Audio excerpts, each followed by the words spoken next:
গুনাহ থেকে বাঁচতে হবে। গুনাহ থেকে বাঁচতে হবে। ছোট ছোট গুনাহ, সগীরা গুনাহ, কাবিরা গুনাহ, যত গুনাহ আছে সমস্ত গুনাহ থেকে বাঁচতে হবে। রাসূলুল্লাহ সাল্লাল্লাহু আলাইহি ওয়াসাল্লাম একটা হাদিস, রাসূলুল্লাহ সাল্লাল্লাহু আলাইহি ওয়াসাল্লাম বলেন, সাবধান, তোমরা ছোট ছোট গুনাহ থেকে বেঁচে থাকো। ছোট ছোট গুনাহ থেকে বেঁচে থাকো। কেননা একটা যাত্রী দল, ভ্রমণকারী দল যখন কোথাও ভ্রমণ করে, তারা যখন যাত্রা বিরতি করে, তাদের রুটি, খাবার দাবার পাকানোর জন্য তাদের লাকড়ি এবং আগুন জ্বালানোর জন্য লাকড়ির প্রয়োজন হয়। সুতরাং তাদের খাবার প্রস্তুত করতে অনেক লাকড়ির প্রয়োজন হয়।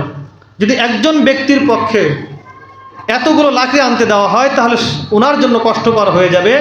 সুতরাং ওই দলে, ওই সফরকারী দলের মধ্যে যতগুলো লোক থাকবে, প্রত্যেক ব্যক্তি যদি এক একটা করে লাকড়ি একত্রিত করে, তাহলে এই পরিমাণ লাকড়ি হবে যেই লাকড়ি বহন করা একজন ব্যক্তির পক্ষে সম্ভব না।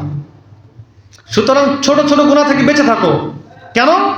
এক একটা গুনাহ জমা হতে হতে এত পরিমাণে হবে, ওই লাকড়ি সংগ্রহকারী দল যেমন ধীরে ধীরে লাকড়ি সংগ্রহ করতে করতে এত পরিমাণ লাকড়ি সংগ্রহ করেছে যে একজনের পক্ষে তাহা বহন করা সম্ভব নয়, ঠিক তদ্রূপ ছোট গুনাহ করতে করতে গুনার পরিমাণ এত বেশি হয়ে যাবে, গুনার স্থান এত বেশি হয়ে যাবে যে হতে পারে এই গুনাহগুলো তোমাকে জাহান্নাম পর্যন্ত পৌঁছে দিবে।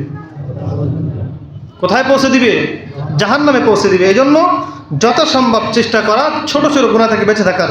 আল্লাহ রাব্বুল আলামিন আমাদেরকে ছোট ছোট গুনাহ থেকে বেঁচে থাকার তৌফিক দান করুন। সকলে বলে আমিন।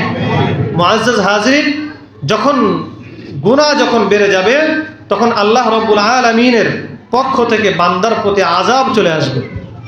তার মধ্যে একটা হলো এমন এমন রোগ বালাই ছড়িয়ে যাবে, এমন এমন অসুখ বিসুখ মানুষের মধ্যে ছড়িয়ে যাবে, যে সমস্ত রোগ বালাইয়ের কথা পূর্ববর্তী জামানার লোকজন শুনেও নাই, কল্পনাও করে নাই। এটা সরাসরি রাসূলের হাদিস যে এমন এমন রোগ বালাই মহামারী মানুষের মধ্যে ছড়িয়ে পড়বে, যে সমস্ত রোগ মানুষের মধ্যে কখনো ছিল না, মানুষ জানতো না। তার অন্যতম একটা আমরা যদি উদাহরণ দিয়ে বলতে পারি, আমাদের এই সমাজে এমন এমন রোগ নিত্য নতুন আমাদের মধ্যে উদ্ভাবিত হচ্ছে, বিজ্ঞান আবিষ্কার করছে, যেগুলো আমাদের বাপ দাদাদের জামানায় কখনো ছিল না। ডায়াবেটিস কি এদেশে মানুষ জানতো না। করোনা মহামারী আমাদের মাঝ থেকে বিদায় নিয়ে চলে গিয়েছে, মানুষকে চোখে আঙ্গুল দিয়ে দেখিয়ে দিয়েছে রাসূলুল্লাহ সাল্লাল্লাহু আলাইহি ওয়াসাল্লামের প্রত্যেকটা বাণী সত্য, প্রত্যেকটা কওল সত্য, প্রত্যেকটা ভাষা সত্য, প্রত্যেকটা শব্দ সত্য।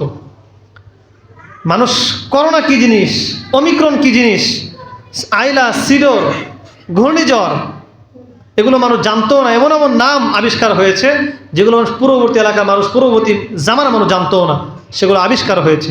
এটাই রাসূলুল্লাহ সাল্লাল্লাহু আলাইহি ওয়াসাল্লামের ওই হাদিসের ভবিষ্যৎবাণী।